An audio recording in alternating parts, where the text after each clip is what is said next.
then the rewarding side is just the impact that you make. I have seen it, looking after her now as her mentor for, it's over a year and a half now. So many positive changes. It's been really incredible. I think that really resonated with me, that it would actually be nice to get out there and give my all to a child who really needed it. Hey guys, welcome back again.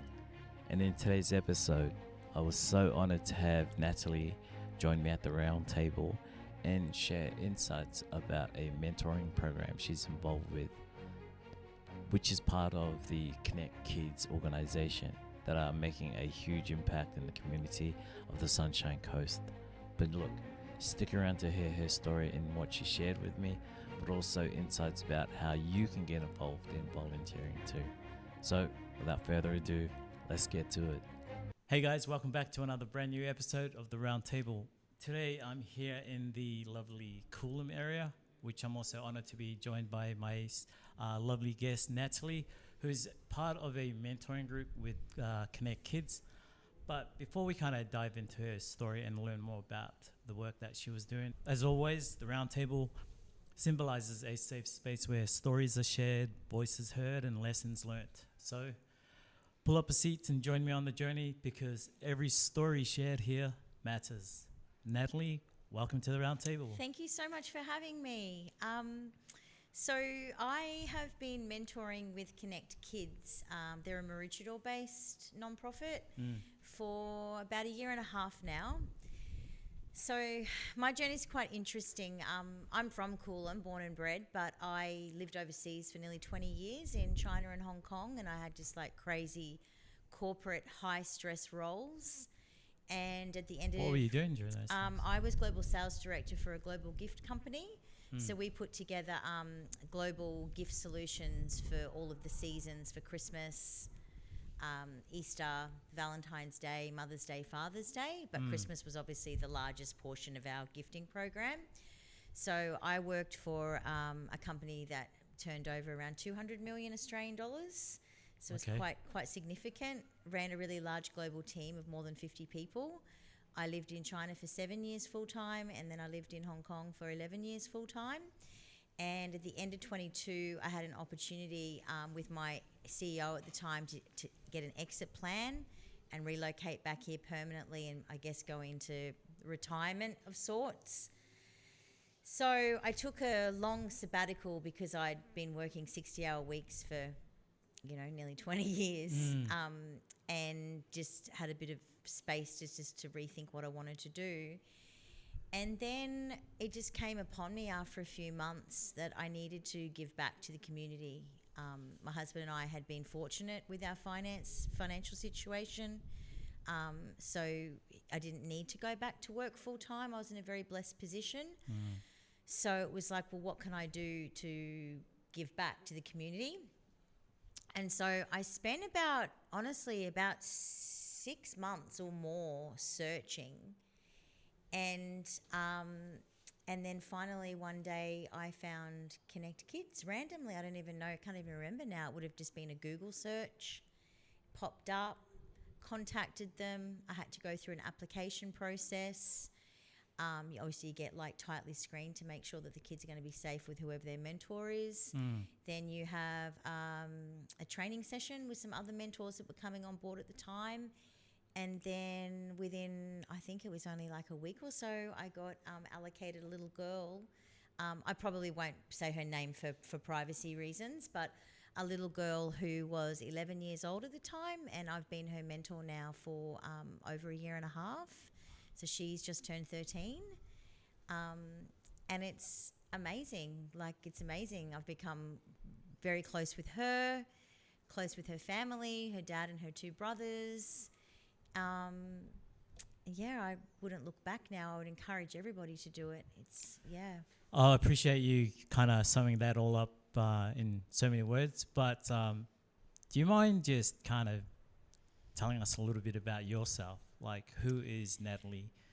Well, I grew up on the Sunshine Coast, and my parents put me and my sister through a really traumatic divorce when I was nearly 12 years old. So that kind of that really honestly screwed up my teenage years. And I think I probably spent all through my sort of 20s kind of getting a grip with it, so to speak. I guess forgiveness, right? You know, having a lot of bitterness to my parents for a really long time, never really having their support through those formidable years. Or the ideal mentors that could have been available at that time. There you go, right? I didn't really have that at all. I was blessed in the sense that some of my closest friends who have been my best friends for over 30 years, I'm close to some of their parents, and they were quite nice because they took me under their wing at the time when I was a bit of a troubled teenager. So I sort of just I moved around, didn't really know what I was doing. I flitted here and there, moved from Brisbane to Sydney to Byron Bay, Canberra, back and forth. And then when I was 28, I was at a particularly lost time in my life in my late 20s, and I didn't know what I was going to do.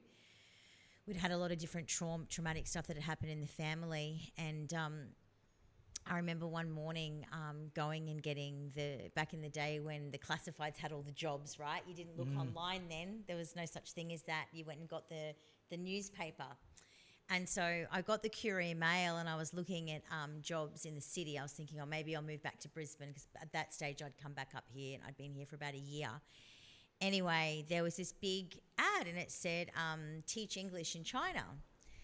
And so I was like, okay, I can do that. I can teach English in China. That's going to get me the hell out of here. I guess I was like running away from things like lots of people do, right? That's not unusual. And so, so I applied, got an interview on the next day, had to go down to Brisbane, and then I got the job, and within 4 weeks I was in northern China, and I'd never been to China before. And it was the most crazy town. They called it the oil town. It was so polluted. It was really bleak. And I remember getting in the car from Beijing airport and doing the, I think, 2-hour drive to get there, and looking out the window and going, oh my goodness, what have I done? And so anyway, got there, ended up being not too bad, but then the SARS virus hit. And our postman got SARS.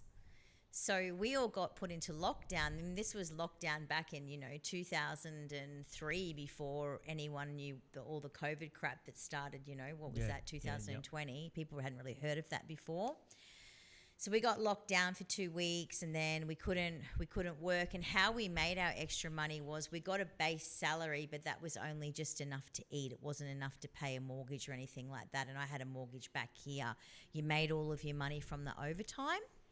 So I actually had to come back to Australia, take a job until the SARS epidemic was gone.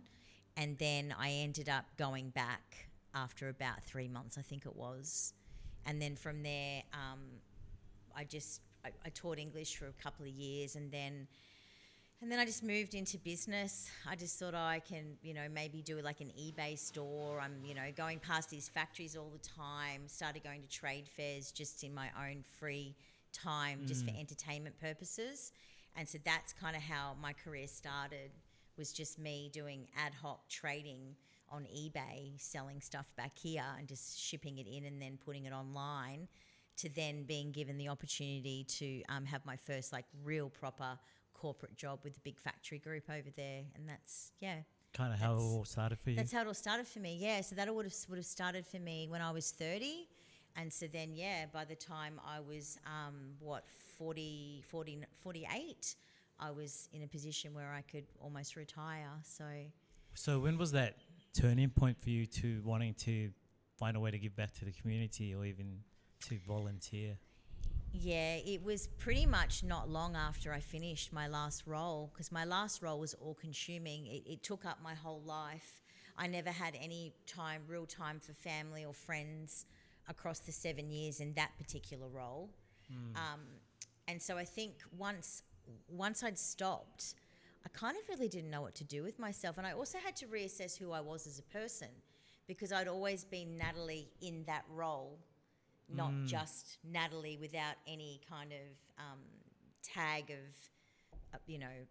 corporate Natalie, if that makes sense. So it wasn't long after that I realised, and I also realised that we were in such a fortunate position to not have debt. You know, a lot of people have a lot of debt. And my husband and I were in a fortunate position that together, pooling our resources together when we got married, we didn't have any debt. And my husband's really hardworking, so he'll always go and find something to do, a way to put food on the table. So I had that luxury of it was the first time in my life I actually had the luxury of feeling really secure as in that partnership, and being able to have free time to think about other things. And part of that was actually sitting in gratitude for what we had. I don't think I'd really done that before. Was not like I've been ungrateful my whole life, but it was the first time that I actually sat and thought, wow, we're really blessed. And so I should be giving something back to the community. Yeah, but I didn't really know what that would look like at the start. I think you have to search these organisations and find one that would fit with you. Yeah, considering you were always on the go, and then to finally find time for yourself and then go, oh, I'm so used to. I felt quite lost. Yeah, it was like a little bit like anxiety inducing, like, who am I and what do I do now? Were there any kind of steps you took to kind of like find your way? Did you do meditation, or, you know, what was it? Or was it just sit down and really take the time to scan across the internet and see what was out there? Yeah, it was sort of like that whole, sitting down with a cup of tea and researching, and then narrowing down, do I want to work? Do I want to help adults? Do I want to help children? What does that giving back, what does service look like? Because obviously there's so many different levels of service in the community, and there's so much need for it too. And what led you towards the children? I think because I haven't had my own children. I've only got stepchildren. I shouldn't say only. I've got 2 stepsons, but I was never fortunate enough to meet anybody in that period of my life when I should have been having children, and it's a really, really deep regret of mine. I've got my nieces as well, and who I'm incredibly close to, and my little great nephew, but none of my own. I don't have any of my own children. So I think that really resonated with me, that it would actually be nice to get out there and give my all to a child who really needed it, if that makes sense. Yeah. So I think that's probably really what drove it. Yeah. So for someone that has probably experienced the same thing, what would you suggest for them if they were ever looking into filling up that void, I suppose? I think they have to look. I think part of it too is working out also too what you're good at when you go and do volunteer work, because there's no point you going out there and doing something that you're not going to enjoy.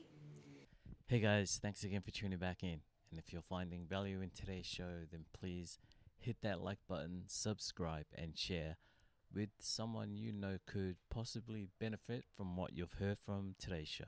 So, without further ado, let's get back to it.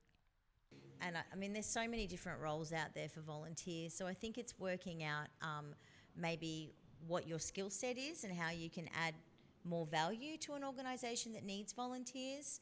And also too, what's really close to your heart. I mean, that's probably the most important thing, isn't it? Absolutely. Something that really resonates with you from a heartfelt perspective, where when you get up and you're going to do that work, whatever it might be, you really believe in it. Yeah. I love that. And for yourself, since you've been mentoring, how did that make you feel? It's been a mix. It's rewarding and it's challenging, all in the one bundle, because you don't live in that home that they come from. So you can't be enacting change 24/7, right? Because you're not the parent. You almost, I think a mentor kind of falls into more of like an auntie, uncle kind of role, right? So the challenging parts have been just the navigation of maybe the parenting style that happens in the home against how maybe you would do it if you were the parent, but then you've got to make sure that you've got that line there, because you're not the parent, you're the mentor. So it's always, for me, it's always been like switching back to that auntie role and making sure that I'm not treading on toes. Does that make sense? So Yeah. especially with Yeah, like this little absolutely. girl's just got her dad. Look, I've been blessed because he's amazing. He loves me and I love him, and he's so supportive of that mentoring relationship. So I can go to him with things and I can talk him through things, like maybe, the little girl's not doing her homework and it's showing on the report card, and then I would have to go to him and say, you've shared the report card with me. These are the issues. Are you comfortable with me talking to her about why homework's important? That kind of stuff. And then the rewarding side is just the impact that you make. I have seen it, looking after her now as her mentor for, it's over a year and a half now. So many positive changes. It's been really incredible. And it's good too that you get to interact with the parents as well, just to get a better understanding of how close you are to the line before it gets crossed. 100%, 100%. And now I find, as the relationship's lengthened and deepened, because we're going to be at the two-year mark, not too far away, he will come to me because he's doing this on his own. He doesn't have a partner to do it with, and he struggles, and he's really soft, a little bit of a pushover with the kids. So he'll come to me for advice now and be like, "Oh, Natalie, I'm having this issue. What do you think I should do?" And then I'm able to then give him that support. So I think that's important. But it is really important to note that not every mentor relationship gets to have that. Mine's quite unique. There's different dynamics going on depending on the child that you're allocated, that you're given. And Connect Kids are amazing because they make sure that they're there for you if you do have any hurdles, and they can help you through it from a professional standpoint, because they're obviously all qualified in that area. And they're very mindful of making sure that they're giving the right match, the right child with the right adult mentor. Yeah. Wow. Which can take a long screening process to try and make sure you are getting the right match with the right for sure. child. Yeah. Okay, so for someone that is interested in wanting to step into that role, like, what would be some of the steps they would have to take to get there? Yeah, so if they wanted to do, say, mentoring with Connect Kids, so the very first question they have to ask themselves is how much time they have. So Connect Kids, you only have one child, and that the point of that is so you can devote as much time as you have to them, as you can to them. So the minimum requirement is 2 hours a fortnight, but they obviously encourage you, if you can, to do more than that. So that's the first question you've got to ask yourself, because there's no point starting it and then letting the child down. You really have to make sure that you've got to really see it as a lifetime commitment. You don't just bail when they're 18. A good mentor stays with them for the rest of their life. So that's the first question, is your level of commitment. I think you have to ask yourself. And then the second question is how much commitment you can give. Can you do that bare minimum of 2 hours a fortnight, and can you up it as well when necessary? Yeah. I think those are two great points of what you've made clear for people to understand how it all works. And I suppose if you had one or two pieces of advice for someone, what would that be? Would it have to be, do you have to be a parent, or could you be? No, you don't need to be a parent. I've never had my own children. You've just got to love children and be wanting to make a difference in a child's life. I don't think there's anything more rewarding, than helping a child. I would say absolutely do it. If you're in a position in your life now where you have got the luxury of additional time and the resource to be able to do it, I don't think anyone would regret it. Look, I'm blessed with the little girl I have, but I think even if I had a more challenging child, I would still feel the same. You're making such a difference in their life. Some of these kids come from really, really hard backgrounds. They're extremely disadvantaged. So imagine what you can do for them. I think it's amazing. I wish everybody could do it. I think everyone with a heart could mentor a child. And I know Connect Kids there's a huge wait list. There's hundreds of kids on there waiting for a mentor. That's so sad. I wish I could take on more, but I get their principle. You just need to have one, and you just need to delve in and focus on that one child. But I would really encourage anyone who's got the time, they should do it. Whether they've got kids or no kids, it doesn't matter. With those that haven't heard of Connect Kids, where they're located, how could they kind of find them and where? They're in Maroochydore, and all you'd have to do is just Google their details, Connect Kids. Maybe actually you could add it to your podcast, put the link. Links. And it's really, really easy. There's such lovely people doing it. They're the kindest, nicest people. So you just reach out to them, and then they will give you an application form to fill in. And then for me, I didn't have my blue card because I hadn't been in Australia doing anything. So for years, obviously. So I went and got my blue card, which was a really easy application. Okay. So blue card. Since you've just pointed that out, Yeah. so for someone that doesn't know what that entails or what it's for, can you kind of just share? Sure. So the blue card is what you need from the government to legally work with children. So you just Google blue card and look it up, and you can apply online, and then there's a small application fee. And then with Connect Kids, you'll also do your police check. But blue card works in unison with that because they do a police check on you as well, because you won't get the blue card if you've got obviously criminal background. Blue card, the criminal check, and then you fill in the application form. And Connect Kids are awesome because they've got the right questionnaire to filter out people who are just maybe fishing around, time wasters. Like if you're going to go through the application and finish it, then you're pretty committed. So there's an application process. Nothing arduous. It's actually really cool to do it. And then you get accepted once all the boxes have been ticked with green ticks. And then you get to do the training night with them. Oh, it sounds cool. And it's nice because you get to do the training on that night too with all brand new mentors. So you're in there together. So maybe questions that you've forgotten to ask, somebody else would have asked the question. So you learn a lot in that night. It's a really cool session. And they also do they do group meets too, where other mentors can come together and support each other. So it's a really supportive environment. Have there been some moments where some of the mentors feel like, it's been pretty tough or challenging at times? Yeah, we had that when we did the initial training.